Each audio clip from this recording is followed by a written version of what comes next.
অনেক অপেক্ষার ফাইনালি কোরবানির গরু কিনে এলেছি, কিন্তু সমস্যা হচ্ছে গরু তার কাছে গেস্ট দেয় না। যতবারে আদর করতে কাছে যায় এতবারে হলত দেয়। কাহিনী হয়েছে আজ জাঙ্গো হাই স্কুলের মাঠে গরু বাজারের হাট বসে, কিন্তু সকালবেলা এত গরু আসিল না, সামনের দিকে অল্প কটা গরু উঠছে। আজ জানা গরু দিয়ে মাঙ্গো বাজারের মধ্যে গরুর কেরম দাম আসিল, শুধু আনারা ধৈর্য ধরে শেষ পর্যন্ত ভিডিওটা চাইতে থান। গরুর দাম গরু তো এখন আহে না, আহার পরে বোঝা যাবে কেমন চলতেছে, কিন্তু বেচা কিনা এখনো শুরু হয়নি। বড় গরু বাজারের দিকে নিতে যায় একটা ঝামেলা, আনারা কিন্তু চাইতান। এদিকে শাইন কাকু বেরোজ করে দেওয়া দইটা নিতেছে, হাস্তর সামনের দিকে আগাইতে চায় না। বহুত কষ্ট এটার মাঠলো এনেছে, একের অবস্থা খারাপ করে ইলিশ। হাটও গেলে সবসময় চোখ কান খোলার লাগে, এদিকে স্যার একটা শাঁসা করে আইতেছে, হলদর লগে একটা ম্যাচ হয়ে যায় আমাকে। মোটামুটি এদিকে অনেকগুলা গরু উঠছে, গরু বাজার শুরু হয়ে গেছে। এদিকে ভিডিও করতে আসি, ফেসবুকে ছাড়ি দেয় ওনার লাই।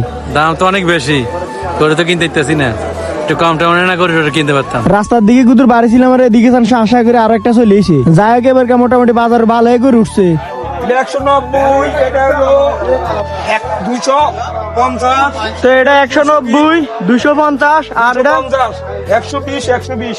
এদিকে ইমার্জেন্সি একটা কাজে হাজিগঞ্জ যাইতে হবে, কারণ শাইন কাকুটার হলো আশা করে সিএনজিত বই গেছি, মুদের গুজাই গু খেয়েছি, গুত্তলের মাটি গেছি, এ মাথা হাঙ্গের রাস্তা জ্যাম, আলার 12টা মাসে রাস্তা দিয়ে জ্যাম থাকে। চিন্তা করেন কোনো ডায়রিয়া রুগী যদি রাস্তা দিয়ে জ্যামের মধ্যে হড়ে কি যে একটা অবস্থা হইব। জ্যামে বই থাকলে হাঙ্গে দিন লাগবে, এই কারণে আড়া শুরু করছি। কিরিং করে বই গেছে বাসও তো বাইরের দিকে নজর করে দেয়, বাইরের দিকে দুই নেলে মেঘে দিচ্ছে, সবকিছু আন্দার করে এইতে আছে। কিরিং করে চলে এসে হাজিগঞ্জ, এই যে আদিবাসটারে বালা করে চাইলেন যাইম কইছে বিশ্ব রোড নামাই দিছে হোলের কাছে, ইয়েন তো না হলে 10 মিনিট আড়ি যার লাগবে, কনসাইবার কেরমটা লাগে। কিরিং করে বই গেছে অটার মধ্যে, বৃষ্টি দিয়ে ভিজি গেলে একেবারে ঠাইট নিমুনিয়া উড়ি দিব। ফাইনালি ট্রান্সপোর্টের তো মাল রিসিভ করে এলিছি। মূলত ইয়েনা এনের উদ্দেশ্য হচ্ছে হাজিগঞ্জ ট্রান্সপোর্টে 2টা কার্টন মাল আছে। ঈদের কারণে আঙ্গে দিকে সব ট্রান্সপোর্ট বন্ধ হয়ে গেছে, শুধুমাত্র একটা খোলা হয়েছে, এই কারণে এটার মধ্যে দিয়ে দিছি। বাইরের দিকে নজর করে দেখলাম জায়গাটা হুরে অশ্লীল আর তো কষ্টি, মনে হইতেছে এটা হাজিগঞ্জ পল্লী বিদ্যুতের স্টেশন। আর এই রোডে আমরা যাইতে আছি কচুয়া যায় মাল্টি ডেলিভারি দিয়ে দিলাম, টিআডিও ব্যাংকে ঢুকে এলাম। এদিকে তাড়াতাড়ি করে আবার বাইরে যেতে হবে, কারণ আজ জাঙ্গো গরু কিনবো। কিরিং করে চলেছে আঙ্গো মাঠো এনে হাই দিয়ে কিনেছে, কিন্তু গরু অন রয়েছে। নজর করে সামনের দিকে জল খাসি একটা কোয়ান্তন ধরে লইছে, ঘরে জানতে হচ্ছে এটা কার হালি না গুতা বাজারও ডিস্টার্ব করতে আছে, এই কারণে এটা বান্ধিল যেতে কিনেছে। আর এই বিনোদন দিয়ে মানুষ আসতে আসতে মানুষের হেডের সামনে পর্যন্ত বিষয় গেছে। কিরিং করে চলেছে আনারস বানানি খাইতাম, আন্না করে একটু ফ্ল্যাশ ব্যাকটা দিয়ে তুলে আপনারা বালা করে বুঝতে নেবেন।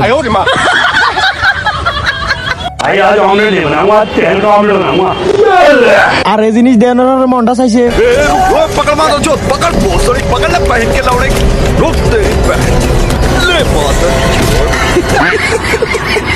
এদিকে সান কোদাল খারাপ হলে যাও, লাস্টে দিয়ে সরকারি ত্রাণের মতন 3-4 কে আইছি। আজ আলহামদুলিল্লাহ আঙ্গ বাজারে বালা গরু বেচা কিনে হয়েছে, ইয়েন দিয়ে একটা বেচা হইতে না হইতে আরেকটা বেচা হয়ে যায়। এদিকে বাইতে দিয়ে আঙ্গা কোরবানির গরু কিনে এলেছে, মানে যে সময় হাজিগঞ্জ গেছিলাম এই সময় গরু কিনে এলেছে। এদিকে সান আর বাবা গরু দিয়ে অনেক খুশি গেছে, সান গরু রে কেন ডাক দেয় বাবা, এটা কার গরু?